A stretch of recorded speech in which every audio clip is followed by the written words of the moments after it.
Assalamualaikum warahmatullahi wabarakatuh. Anda rindu mendengarkan kajian-kajian dari ustadz-ustadz kita dari Aceh? Kunjungi channel YouTube Maulizul Akbar NAD.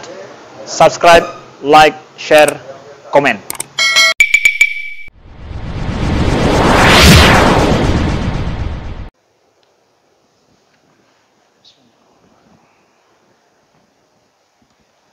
Assalamualaikum warahmatullahi wabarakatuh. Alhamdulillah Rabbil Alamin. Wassalatu wassalamu ala nabiyyina wa sayyidina Muhammadin wa ala alihi wa ashabihi ajma'in. Amma ba'd. Rabbi shrah li sadri wa yassir li amri wa hlul 'uqdatam min lisani yafqahu qawli. Segala puji bagi Allah, kemudian salawat dan salam kepada Rasulullah, pada keluarga dan seluruh sahabat-sahabatnya. Bapak Ibu jamaah salat Ansar yang Allah muliakan, insyaallah kita lanjutkan pembahasan seputar adab-adab di dalam Ramadan. Minggu yang lalu kita sudah membahas beberapa. Di antaranya, lakukanlah Ramadan dengan ikhlas, murni karena Allah Ta'ala. Bergembiralah ketika memasuki Ramadan. Lalu di antara perkara-perkara yang perlu diperhatikan sebagai adab kita dalam Ramadan, yang sudah kita bahas juga, yaitu hendaknya seseorang melakukan sahur karena ta'at. Jadi bedakan antara sahur ta'at dengan sahur kebutuhan. Sahur ta'at, sahur yang kita lakukan karena ta'at pada permintaan Nabi SAW. Ada orang yang melakukan sahur karena dibutuhkan oleh perutnya. Ini tentu hal yang sama tapi berbeda. Pekerjaannya sama tapi niatnya berbeda. Kemudian percepatlah berbuka juga karena taat kepada Nabi sallallahu alaihi wasallam. Lalu berbukalah dengan gaya Nabi, sedekat mungkin dengan gaya Nabi. Berbukalah dengan kurma. Kalau tidak ada kurma, dengan kurma kering. Kalau tidak ada, maka baru minum seteguk atau segelas air. Lalu baru berdoa. Jadi doa itu diucapkan setelah berbuka. Ketika berbuka, ucapkanlah bismillah. Jadi yang doa Allahumma laka sumtu, atau boleh juga zahabat dhama wa batalatil uruq wa sabatal ajru insyaallah. Itu doa setelah berbuka, bukan ketika mulai berbuka. Jadi ketika berbuka itu tetap bismillahirrahmanirrahim. Baik. Dan terakhir yang kita bahas, sekedar pengingat ulang, yaitu sering-seringlah memberi makanan berbuka kepada orang yang berpuasa. Maka semua pahala yang memakan dari pemberian kita dikumpulkan pahalanya oleh Allah, lalu diberikan kepada orang yang memberi makanan berbuka. Dan itu kelebihan Ramadan. Maka jangan sia-siakan kesempatan mendapatkan pahala berlipat ganda dari orang yang berbuka puasa. Baik, kita lanjut. Di antara adab berikutnya dalam Ramadan, yaitu al-ightisal 'anil janabah wahid wan nifas qabla al-fajr liyakuna 'ala tuhrin min awal as-shaum. Bagi mereka yang berjunub di malam hari selama Ramadan, atau suci dari haid dan nifas, maka sunnah hukumnya untuk mandi sebelum datangnya azan subuh. Jadi kita usahakan ketika masuk ke jam imsak, sudah dalam keadaan suci. Jadi ketika azan subuh itu sudah dalam keadaan suci. Itu yang terbaik. Kita tahu bahawa kalau orang berjunub di luar Ramadan, maka dia mandi setelah azan subuh pun tak mengapa. Jadi mandinya itu untuk mengesahkan salat subuhnya. Jadi mandi ketika azan sudah selesai dibolehkan. Kalau Ramadan disunnahkan sebelum azan subuh datang kita sudah suci. Jadi mandilah sebelum azan subuh. Jangan mandi ketika sudah berbunyi azan subuh. Sebelum itu sudah selesai. Jadi begitu imsak datang, hari kita menjalani puasa, catatannya seluruhnya dalam keadaan suci. Begitu yang disepakati oleh para ulama, dan itu berdasarkan amalan Nabi sallallahu alaihi wasallam. Dalam hadis riwayat Bukhari Muslim disebutkan, kana Nabi sallallahu alaihi wasallam yasbahu junuban min jima'in ghaira ihtilam summa yaghtasil wa yasum. Nabi itu ketika bulan Ramadan, artinya saat sedang berpuasa Ramadan, kalau beliau junub di malam hari, maka beliau mandi baru kemudian masuk ke dalam, ketika masuk ke dalam keadaan imsak, beliau sudah dalam keadaan suci. Baik, jadi ini yang walaupun sunnah tapi sebaiknya dijaga. Walaupun dalam fikih disebutkan bahawa orang yang terlambat mandi pun puasanya sah. Karena mandi itu untuk membuat sahnya salat, bukan sebagai syarat tidak sahnya puasa. Jadi misal kita sahur duluan, jadi belum mandi, duluan sahur daripada mandi, boleh, tidak mengapa. Namun makruh, tidak baik. Ini sebagai tanda kita sejauh mana kita mengamalkan apa yang diminta oleh Nabi sallallahu alaihi wasallam. Baik, berikutnya ada berikutnya selama Ramadan, yaitu kaful lisan wal jawarih an fudulil kalam wal af'al allati la isma fiha. Jagalah lisan juga dari anggota tubuh melakukan sesuatu yang dimakruhkan walaupun itu tidak berdosa. Jadi ini yang pertama sekali disuruh jaga adalah lisan. Lisan ini panglimanya anggota tubuh. Ada hadis bahawa setiap hari seluruh anggota tubuh berkata kepada lisan, kalau engkau berbuat baik, kami ikut mendapatkan kebaikan. Tapi ketika engkau melakukan kejahatan, kami pun dimasukkan neraka karena dirimu. Jadi tangan berkata begitu kepada lisan, kemudian mata juga berkata begitu. Jadi anggota tubuh yang paling aktif baik melakukan dosa ataupun mencari pahala itu lisan. Dosa lisan ini kalau terbawa dalam Ramadan, puasanya tetap sah, namun hilang pahala puasa. Di sini yang paling berat.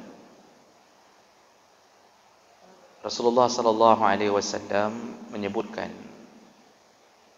dalam hadis riwayat Bukhari, Abu Dawud, Tirmizi, Nasa'i dari Abu Hurairah, man lam yada' qaul az-zur wal 'amal bihi falaysa lillahi hajatun fi ay yada' ta'amahu wa syarabah.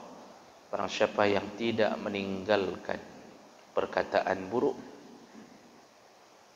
dilanjutkan dengan perbuatan buruk, maka Allah tidak membutuhkanmu untuk menahan makan dan minum. Apa maksudnya? Orang yang tidak ada rencana taubat dari dosa lisan dan tidak ada rencana taubat dari dosa perbuatan anggota tubuh yang lain, maka enggak usah puasa saja.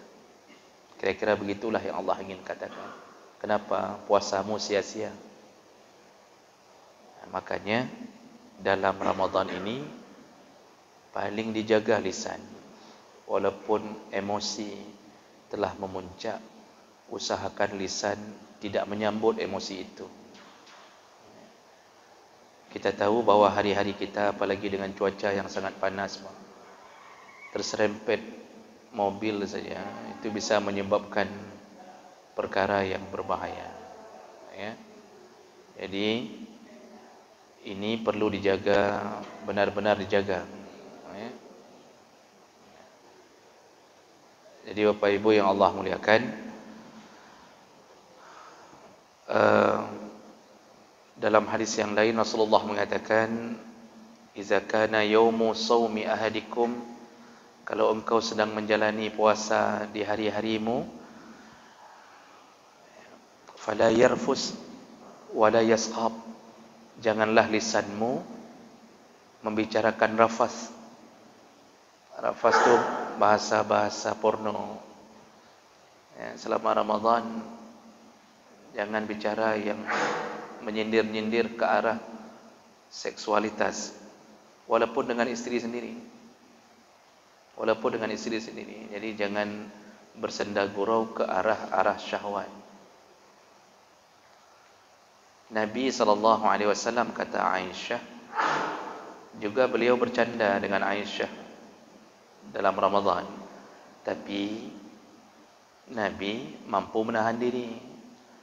Kita kalau tidak mampu, jangan lakukan di siang hari Ramadan. Jadi berbicara yang porno saja menghilangkan pahala puasa. Kita ini tidak mau sedikit pun hilang milik kita. Gaji saja ditunda, enggak dihilangkan, gaji ditunda. Enggak keluar satu hari, seharusnya keluar tanggal 1. Tapi keluarnya tanggal 3. Itu dalam tanggal 1 sampai ke tanggal 3. Seakan-akan kita ini kiamat terjadi. Update status sebentar-sebentar, update status. Itu enggak dihilangkan. Bagaimana kalau gaji kita dihilangkan? Setelah kita menahan puasa, kita berpuasa 13 jam, dihilangkan pahala hanya gara-gara urusan lisan kita. Salah satu penghilangnya adalah sering bicara bahasa yang tidak baik dalam urusan-urusan syahwat. Nah, ini yang perlu dijaga pertama. Kemudian yang kedua, wala yashab, janganlah engkau mencaci maki. Jangan mengeluarkan kata-kata kotor. Jangan suruh kejar anjing orang. Kadang-kadang kita ini karena tidak tahan sama sekali emosi, memang sudah terbiasa lisan. Itu kadang-kadang semua bahasa-bahasa indah dalam bahasa Aceh keluar di tengah siang Ramadan itu. Ini kita memang dipanasi oleh syaitan. Tapi efeknya, jauh sekali efeknya. Yang lucunya kita melanjutkan puasa dengan sadar bahwa kita enggak ada pahala lagi. Nah, itu kerugian yang nyata. Kalau dilakukan tidak sengaja, segera istighfar. Misal keluar dari masjid, tersepak keramik pecah misalnya. Tapi darah bauke. Jadi kuku keluar darah enggak sengaja, tersepak keramik pecah. Karena mulut kita dari kecil berada di lingkungan orang yang mungkin terbiasa demena, terbiasa caci maki, yang keluar ya kebiasaan itu. Tapi enggak sengaja, keluar secara otomatis latah. Ini yang model begini tidak jatuh ke dosa, tapi segera istighfar. Jadi setelah suruh kejar anjing, istighfar, astagfirullah. Jadi begitu, Bang. Tapi yang sengaja hilang pahala puasanya. Maka betul-betul harus jaga lisan selama Ramadan. Lalu Nabi menyampaikan, fa in syatamahu ahadun aw qatalahu, kalau ada orang yang mencacimu atau mengajak engkau bertengkar, falyaqul, cukuplah engkau menyahutnya, inni shaim, mohon maaf, aku sedang berpuasa. Jadi itu kata Nabi selama Ramadan, kalau ada yang mengajak bertengkar, jangan layani, cukup katakan inni shaim. Tapi Bapak, Ibu, itu katakannya dengan bahasa yang dimengerti oleh orang itu. Jadi jangan sampai kita di jalan ada orang yang mengajak bertengkar gara-gara urusan kecil, kita mengucapkan inni shaim pakai bahasa Arab. Itu dia mengatakan pu ini shaim.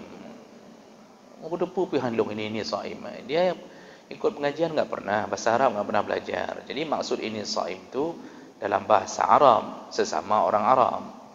Kalau kita enggak perlu ucapkan ini shaim. Kalau bertemu orang Aceh, ya ucapkan belakang maaf, lu tengah belum puasa. Kalau ketemu orang Indonesia, mohon maaf, saya sedang puasa. Kalau ketemu sama orang Gayo, ya tanya sama orang Gayo lah, saya enggak tahu. Jadi Bapak Ibu yang Allah muliakan, cuma itu jawaban yang diajarkan Nabi. Berulang-ulang dia caci kita. Kalau mau selamat sampai ke surga melalui Ramadan ini, tetap disuruh jawab berulang-ulang, mohon maaf, saya sedang puasa. 10 kali dia katakan caci maki, 10 kali kita ulang, mohon maaf, saya sedang puasa. Begitu teruji kesabaran kita. Jadi jangan sampai kali ke-10 kita mulai enggak tahan lagi. Lalu kita katakan, hai, ike kakulake maaf puasa hari bunuh apa? Punya memang perlu tak kapreh di malam anda. Ada yang modal begitu, Pak. 9 kali dia sabar. Kali ke-10 dia mengatakan, baik, saya dari tadi sudah minta maaf, saya puasa. Kalau tidak sanggup, kalau memang ingin berantem juga, tunggu nanti malam. Berarti kita kehilangan sabar juga ujungnya. Jadi bagaimana ini ceritanya? Disuruh tinggalkan, Pak. Tinggalkan, jangan ladeni. Memang meladeni itu nampaknya kita terasa reman kita, Pak. Jadi ketika ada orang ngajak berantem, waktu kita ladeni kita terasa kahagam lu ngagam. Kan begitu, kareman. Nampaknya kan kita terasa, Pak. Apalagi kita orang Aceh kan satu sifat semuanya, ya, Pak. Darah kita satu, kita punya darah keras, darah kita kental. Ya. Mirip-mirip dengan Sulawesi, 11-12, Pak. Papua sama tu. Ya. Jadi kalau pantang diajak berantem, kita jangankan bapak, ustaz saja sama. Ya. Tapi di Ramadan disuruh latih diri dalam Ramadan, disuruh latih diri. Benar-benar disuruh bersabar, ya, supaya selamat amal yang paling besar ini. Selamatkan Ramadan ini, ya, itu dengan menjaga lisan. Ya. Ini yang paling banyak terjadi di dalam Ramadan. Baik, berikutnya,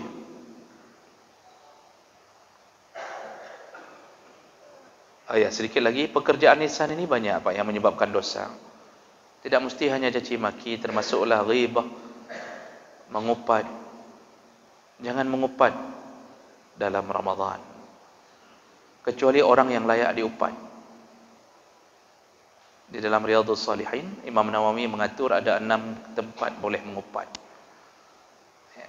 Di antaranya ketika mengadukan masalah, curhat. Misal seorang isteri curhat ke seorang tengku untuk bertanya tentang akhlak suaminya. Jadi dia ini curhatnya otomatis mengupat suami. Itu dibolehkan karena tujuannya adalah mencari jalan keluar hukum. Juga boleh mengupat orang-orang yang memamerkan maksiat untuk memberitahu orang banyak bahwa ini bahaya orang ini. Misal kita mengupat seorang ahli maksiat agar orang-orang tidak ikut akhlak dia. Jadi cara kita bilang, nyan baik ikut yang si fulan, jangan ikut tu. Itu dia kerjanya hari-hari berzina. Dia itu kerjanya mencuri. Kita mulai ngumpat orang. tapi tidak berdosa mengupat begitu. Karena kita ingin memperingatkan orang banyak tentang bahayanya si fulan ini. Termasuklah boleh mengupat ketika memberitahu identitas seseorang kepada orang yang akan melamarnya. Misal seorang lintu mencari darah baru, lalu kita ditanya oleh utusan dari darah baru, ditanya bagaimana sifat orang yang melamar gadis itu. Jadi kita harus kasih tahu yang sebenarnya, biar enggak rugi anak gadis orang. Itu kapan pun enggak disebut mengupat. Ya, nah itu contoh-contoh barang. Jadi mengupat orang yang ahli maksiat boleh, dengan tujuan jangan sampai orang terjerumus ke maksiatnya, boleh. Seperti Allah mengupat Fir'aun dalam Al-Quran, Allah mengupat Qarun, Allah mengupat Namrud. Itu kan Allah bongkar aib mereka supaya orang jangan terjerumus dengan keadaan itu. Maka memberitahu panitia masjid bahwa imam itu pernah saya dapatkan berzina. Misal, ini contoh kita enggak kenal imam, cuma rupanya ada yang pernah lihat imam itu di Medan berzina. Lalu kita kasih tahu, nyan imumnya natoi berzina, misal kita bilang. Bolehkah? Boleh, agar panitia masjid tahu ini tidak layak menjadi imam. Jadi jangankan imam, muazzin saja itu enggak boleh orang fasik, Pak. Jangankan menjadi imam, muazzin saja enggak boleh orang fasik. Coba baca kitab. Makruh muazzin ahli maksiat. Masa panggil nama Allah, dia sendiri ahli maksiat. Apalagi sampai jadi supir dalam masjid.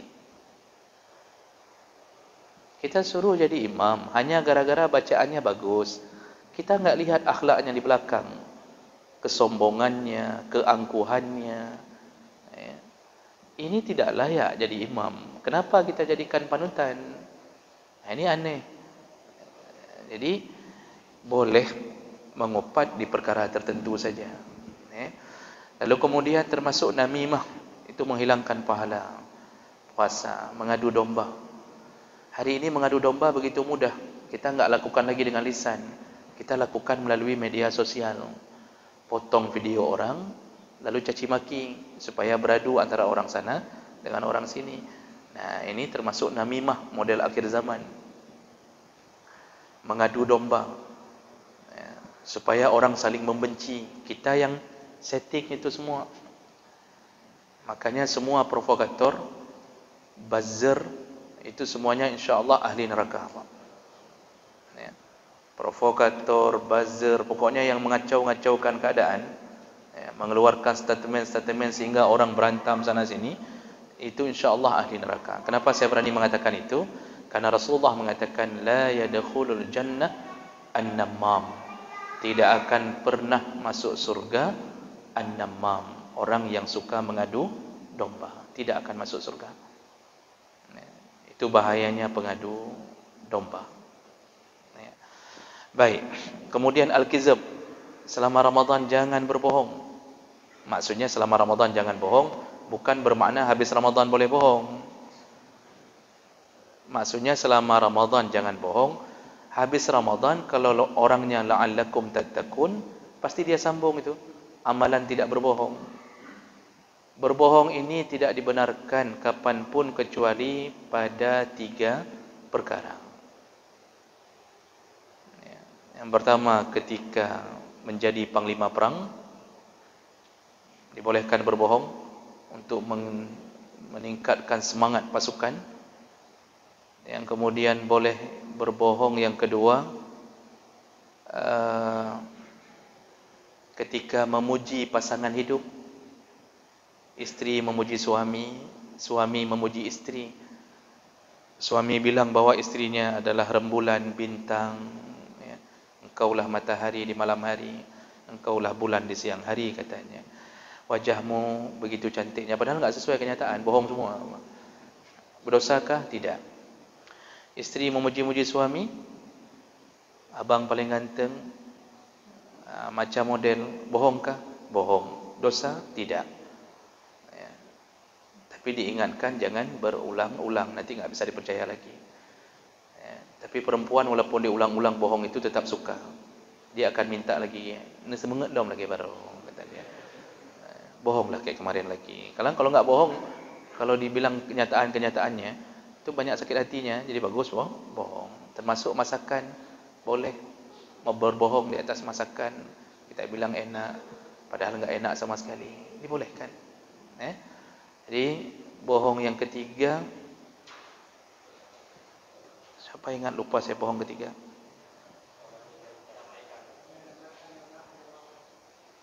Ya, orang yang menyelamatkan nyawa, betul.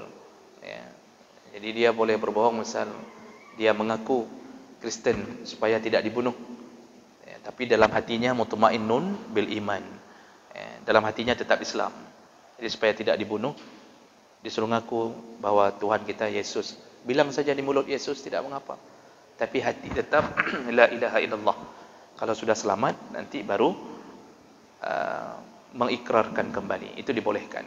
Selain daripada itu nggak boleh berbohong. Dalam Ramadan ketika ditanya oleh panitia masjid, ini kok belum sampai, hampir berbuka, ini makanan berbuka belum ada. Lalu karena panik orang itu menjawab, karap truk. Ini makanan berbukanya hampir sampai, padahal belum dibuat pun, Pak. Ini bohong dan ini batal, pahala batal, bukan puasa batal, pahala batal. Nggak boleh. Pedagang kalau baju KW2, bilang KW2. Jangan transaksi dalam Ramadan, ni KW1 ibu. Padahal KW2. Apalagi KW9, jangan coba-coba berbohong. Kalau ada aib pada barang, jangan bohong. Habis pahala, hilang pahala. Allah tidak berikan pahala. Nah, itu yang perlu dijaga seputar masalah dosa lisan. Yang terakhir, sebelum kita bertanya jawab untuk hari ini, termasuk adab yang harus dijaga selama Ramadan, yaitu at-tawassu' 'ala al-'ayal aw al-usrah wal ihsan ila al-arham. Berbaik-baiklah dengan keluarga, dengan orang-orang yang punya hubungan rahim. Artinya perbanyak sambung silaturahim dalam Ramadan melalui bantuan, sedekah atau apapun. Ini diutamakan untuk keluarga. Jadi kalau bapak punya paket, utamakan dulu keluarga yang miskin. Rasulullah berkata, memberi sedekah kepada ahli keluarga mendapatkan 2 pahala. Pahala sedekah dan pahala menyambung silaturahim. Bersedekah kepada orang yang tidak punya hubungan rahim dapat 1 pahala, hanya pahala sedekah. Jadi utamakan kalau mau kasih sedekah, sambung ke yang punya rahim dulu.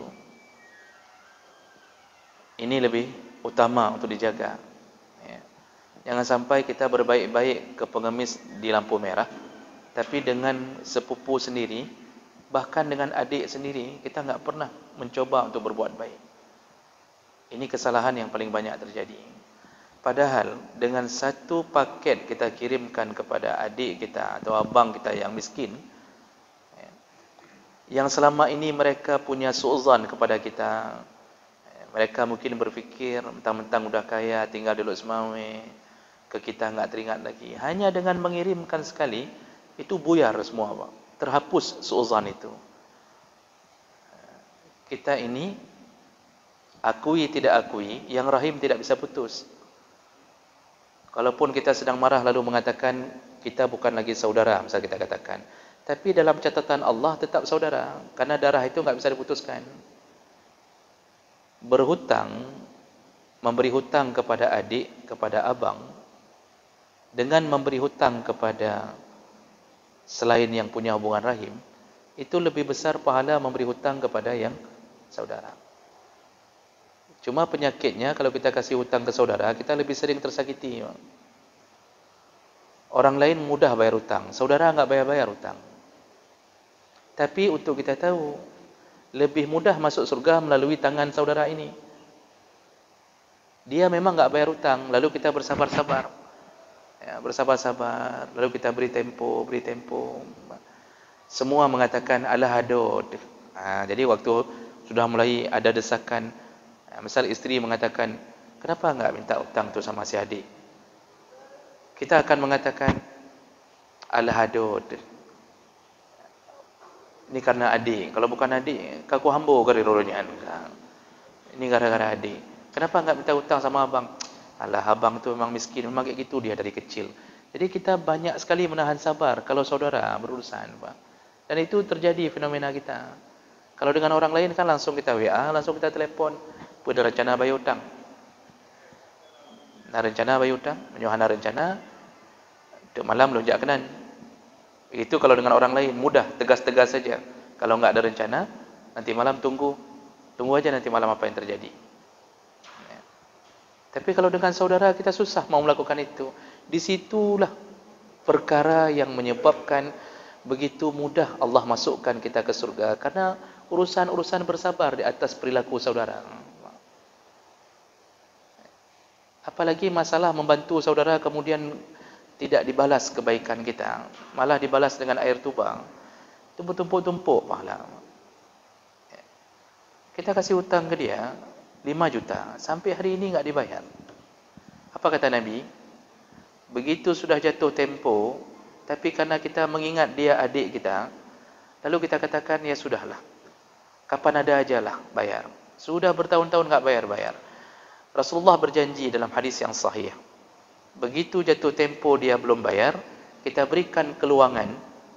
Maka mulai dari hari kita berikan keluangan itu, kita ini dicatat dalam catatan amal bersedekah sejumlah hutang kita setiap hari.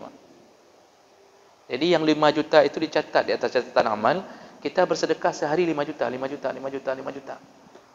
Sampai dibayarkan hutang kita. Kenapa bisa dihitung sedekah? Sebenarnya sudah jatuh tempo untuk bayar. Tapi karena kita menyediakan lagi waktu untuk dia, nyopeng sebenarnya kabajaro dayo, sebenarnya sudah waktunya dia bayar. Tapi karena kita beri kesempatan, kan seakan-akan kita kasih sedekah lagi ke dia. Jadi setiap hari dalam catatan amal kita itu, berapa hutang kita? 5 juta, berarti setiap hari kita bersedekah untuk dia 5 juta, 5 juta, 5 juta. Tidak kita tagih karena sayang lihat dia, karena saudara.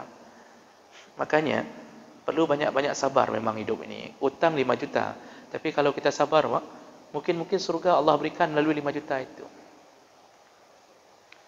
Apalagi kata Allah, wa antasaddaqu khairul lakum in kuntum ta'lamun. Kalau engkau sedekahkan hutangmu, itu lebih baik lagi kata Allah. Seandainya engkau tahu balasan Allah.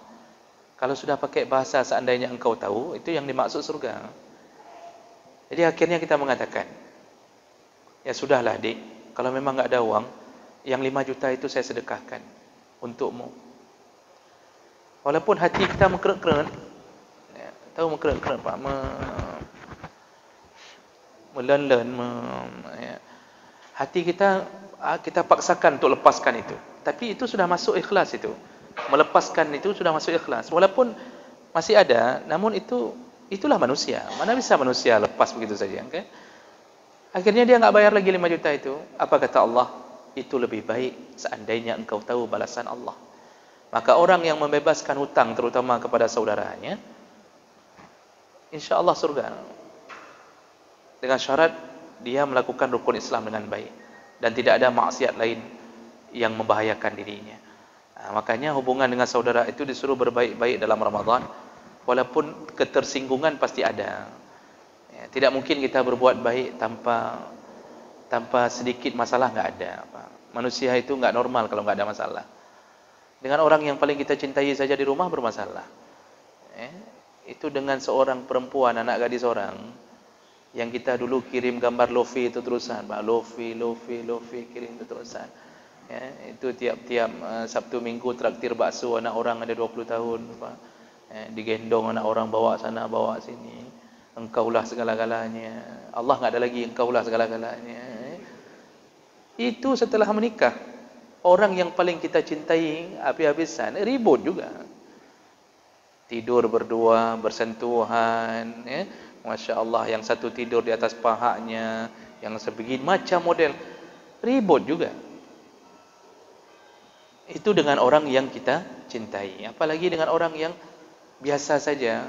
Maka ribut itu biasa dengan saudara.